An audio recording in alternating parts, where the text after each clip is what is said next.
तो लोगों ने बिरसा मुंडा जी के बारे में जानने की जिज्ञासा की और बहुत सारे साहित्य के माध्यम से लोगों को जानकारी भी हुई। बिरसा मुंडा जी अपने दौर में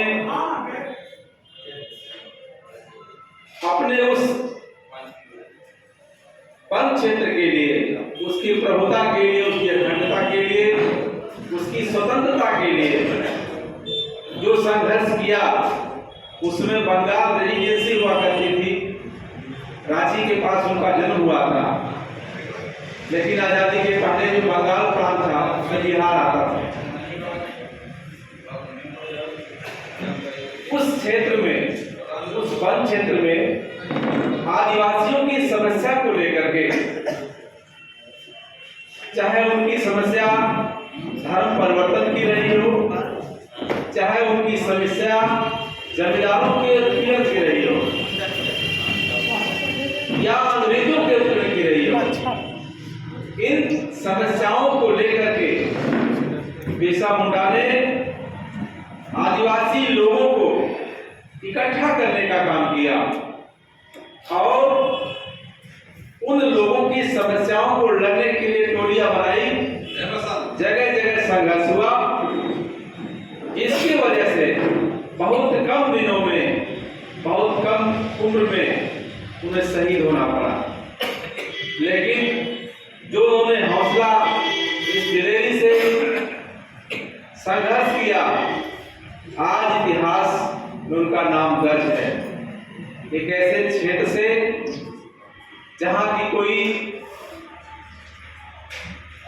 शैक्षणिक स्थिति नहीं थी, शिक्षा का स्तर नहीं था, लोगों को शब्दों का ज्ञान नहीं था और धर्म अंधविश्वास पाखंड में मूल निवासी वनवासी समाज, आदिवासी समाज ग्रसित था। उनके बीच जाकर के बिरसा मुंडा जी ने उन लोगों को इन सारे समस्याओं से निजात दिलाने का काम किया। एक लड़ाई, एक सूत्र की शुरुआत हुई कि वनवासी आदिवासी समाज को अंधविश्वास, पाखंड, छुआछूत, भेदभाव, जमींदारों की उत्पीड़न और अंग्रेजों की गुलामी से मुक्ति मिले, इसके लिए बिरसा मुंडा जी का जो योगदान है वो सदियों तक हम सबको याद करना होगा। अर्जक संघ अपने मानववादी व्यवहार में इसलिए बिरसा मुंडा जी को स्थान दिया क्योंकि ये मूल निवासी थे, ये आदिवासी थे, वनवासी थे। इन्होंने अंधविश्वास, पाखंड, भाग्यवाद, चमत्कार, पुनर्जन्म, इन तमाम चीजों पे पहले अध्ययन किया और गहराई से उन समाज में जो सबसे निचले पैदान पे था, वनवासी था, आदिवासी था, उन समाज में जाकर के लोगों को शिक्षा से जोड़ने का काम किया, उनके सामाजिक स्तर को बढ़ाने का काम किया। और जो समय अंग्रेजी हुकूमत थी, गरीबों के लिए तो बड़ी समस्या थी, अंग्रेजों की एक हुकूमत थी, उसके साथ ही साथ जो जमींदारी थी, जो सामंतशाही व्यवस्था थी, उससे भी लड़ना था। जैसे ठाकुर के कुएं का जिक्र होता है, उसी तरह से सब कुछ उन्हीं लोगों का था। इस वजह से संघर्ष बड़ा लंबा था और उस संघर्ष में बिरसा मुंडा जी ने अपनी कुर्बानी दी। इसलिए हम लोग आज उनको नमन करते हैं, स्मरण करते हैं।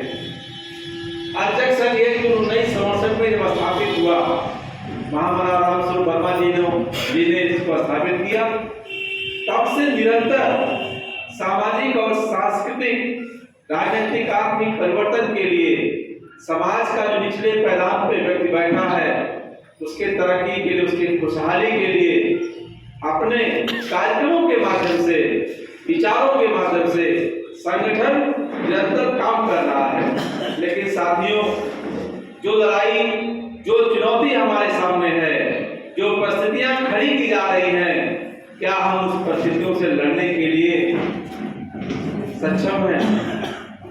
जो आज चुनौतियां खड़ी की गई, देश और लोकतंत्र पर जो खतरे मंडरा रहे हैं, जो संविधान को बदलने की साजिश की जा रही है, कहीं न कहीं हम लोगों को और बड़ी संख्या में और ज्यादा तादाद में और वैचारिक आंदोलन के जरिए और सामाजिक संगठनों के जरिए और तमाम मीडियो के जरिए समाज को जगाने की आवश्यकता है।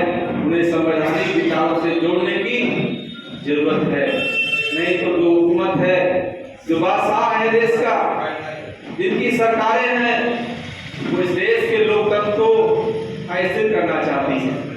उनकी मंशा है कि देश में राजतंत्र की व्यवस्था कायम हो और जैसे पहले की व्यवस्था थी, व्यक्ति को अधिकार नहीं मिला, व्यक्ति से अधिकार छीना गया, अधिकार के लड़ने पर उसको शहीद किया गया।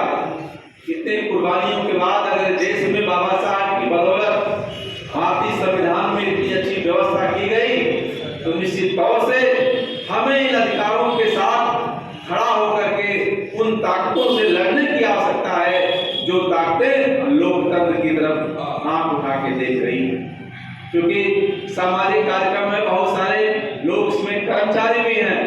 साथ में इस बात को कहना चाहता हूँ कि जो बयान इस देश में बिहार की तरफ से निकली है, जो हौसला बिहार सरकार ने किया है, उस हौसले की तरफ पूरे देश की उम्मीद लगी है कि हमें उन विचारों को, उन ताकतों को, उन लोगों को उनके साथ खड़ा होने की आवश्यकता है। और ऐसे लोग जो देश और समाज को बदलने का जज्बा रखते हैं, उन लोगों के साथ हम लोगों को अपने हिस्से की कुर्बानी देनी होगी, अपने हिस्से का त्याग करना होगा।